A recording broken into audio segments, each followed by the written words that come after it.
This is the Dallas Morning News. It's Tuesday, December 2nd. Mostly sunny today, but a bit on the cooler side with a high of 50. Clear skies tonight with a low dipping down to 36. Here are today's headlines.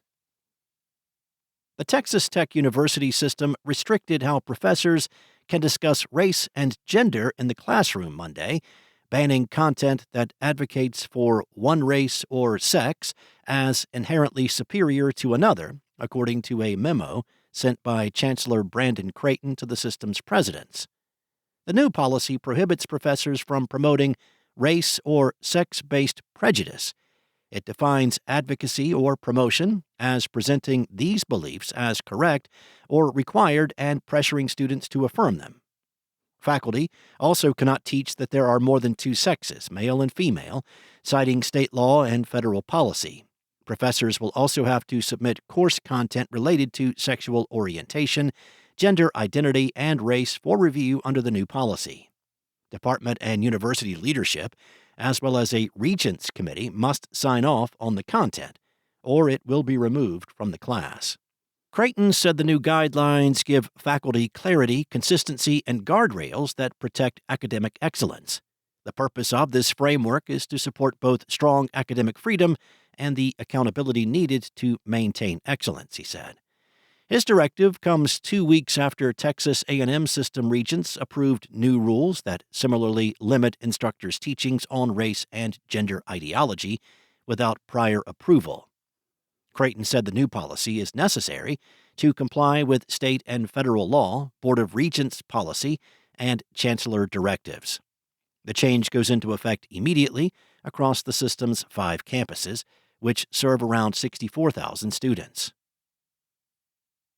In other news, the Texas Attorney General is investigating global retailer Shein for potentially violating Texas law. Ken Paxton is looking into Shein U.S. Services LLC Corp.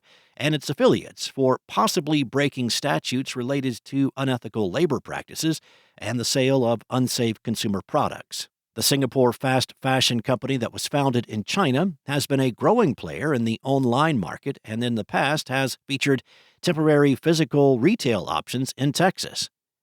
The investigation will determine if the company's supply chain and manufacturing practices violate state law by using toxic or hazardous materials, misleading consumers about product safety, and misleading consumers about ethical sourcing.